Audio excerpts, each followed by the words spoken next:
रीवा में petrol diesel को लेकर अफवाहें तेज, पंप संचालकों की अपील, किसी तरह का संकट नहीं, जरूरत भर ही ले ईंधन। विश्व के कई देशों के बीच जारी युद्ध की खबरों के बीच तेल संकट को लेकर सोशल मीडिया पर तरह तरह की अफवाहें फैल रही हैं। हालांकि भारत में पेट्रोल और डीजल की कोई कमी नहीं है। केंद्र सरकार के लगातार प्रयासों के चलते देश में ईंधन का पर्याप्त भंडार उपलब्ध है और सप्लाई पूरी तरह सामान्य बनी हुई है। इसी बीच रीवा शहर के पेट्रोल पंप संचालकों ने भी लोगों से अपील की है कि वे सोशल मीडिया पर फैल रही अफवाहों पर ध्यान न दें।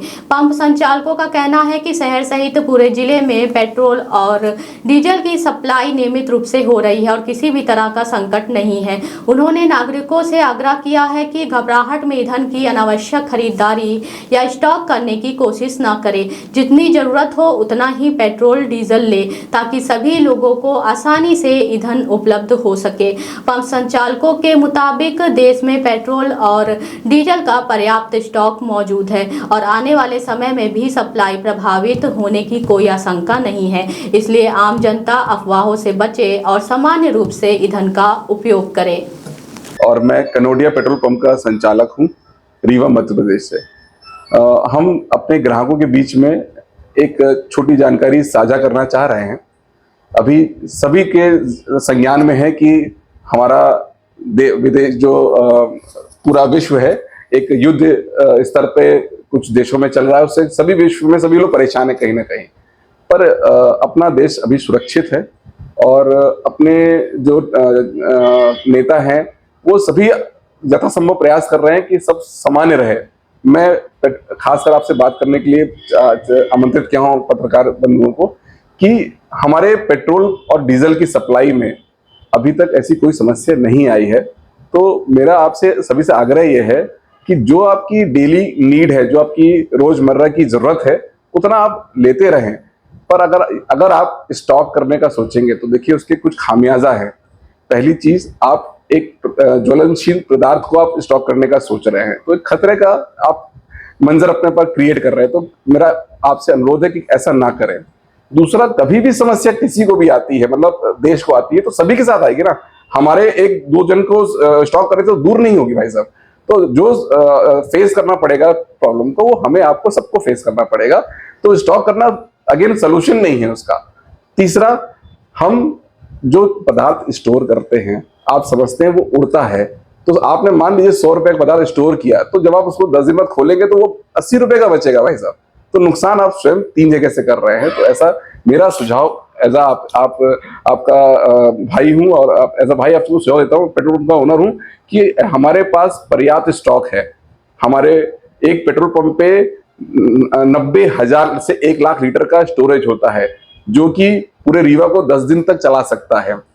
फिर जैसे कस्टमर आते हैं तो कस्टमर क्या कहते हैं आपसे, क्या बोलते हैं कि पेट्रोल को ज्यादा दे दो, गैलन में भी? हाँ, कभी मैंने कुछ ही कस्टमर, मतलब 10% लोग की बात करूंगा, बाकी 90% सब समझते चीजों को। 10% लोग बोलते हैं भाई साहब मेरे को गैलन में स्टोर कर दो। तो पहली चीज, हम उसके लिए अलाउड नहीं है, एक्सप्लोजिव लाइसेंस हमारा अलाउ नहीं करता कि हम किसी भी आपको कंटेनर में हम किसी को दें।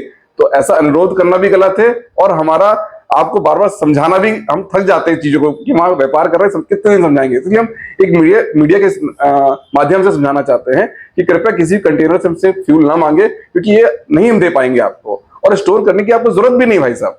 मतलब आप निश्चिंत रहे उस चीज के लिए। कस्टमर समझ रहे हैं कि जैसे ये लड़ाई चल रहा है देशों में, इसके कारण कहीं पेट्रोल मिले न मिले, इस तरह की। मैं इसका एक ताल्लुकात बताता हूँ कि हमारे जो पेट्रोल का बेस होता है वो क्रूड होता है। क्रूड आता है सऊदी अरब, ईरान, इराक, इन सभी कंट्रियों से आता है। अब इन कंट्रियों से अभी वॉर होने के कारण एक रास्ता होता है, स्ट्रेट ऑफ हॉर्न्स बोलते हैं उसको, कुछ अच्छा सा रास्ता का नाम है, वहां से निकलता है सारा शिप। वो रास्ता ब्लॉक होने की वजह से, और रास्ता टेम्परेरी अभी क्लोज किया गया है वॉर की वजह से, उसकी वजह से सप्लाई बाधित हुई है, पर बंद नहीं हुई है। हमारे जो भाजपा के लीडर्स हैं, जो हमारे पेट्रोलियम मिनिस्टर है, वो अपने भरसक प्रयास कर रहे हैं कि वो हमारे दूसरी कंट्रियों से सोर्सिंग करें। देखिए, हम खाली ईरान और इराक पे डिपेंडेंट नहीं है, हम रशिया पे डिपेंडेंट है। रशिया से डील हो चुकी है और वो सप्लाई चालू करेंगे। तो हर कोई मदद करता है क्योंकि ये बेसिक नीड होती है किसी भी कंट्री की। तो लेकिन हम एज अ नागरिक हमें क्या करना चाहिए? धैर्य रखना चाहिए, विश्वास करना चाहिए जो यथासंभव होगा सरकार हमारे लिए करेगी। कभी भी सरकार हमें अकेला नहीं छोड़ेगी, चाहे वो कुकिंग गैस की बात हो, एलपीजी गैस की बात हो, चाहे पेट्रोल की बात हो, चाहे डीजल की बात हो। और उसके ऊपर हमारे ऑयल कंपनी, चाहे वो इंडियन ऑयल कंपनी हो, चाहे हिंदुस्तान पेट्रोलियम हो, चाहे भारत पेट्रोलियम हो, इन तीनों ऑयल कंपनी में 8 हफ्ते का स्टॉक को रिजर्व करने के इनके पास हमेशा की गाइडलाइन है। कोई भी विपरीत परिस्थिति होगी, इनके पास 8 महीने मतलब 2 महीना 8 हफ्ते मतलब 2 महीने का स्टॉक जब रिजर्व रहेगा, तो आपको कतई पैनिक करने की जरूरत ही नहीं ना भाई साहब।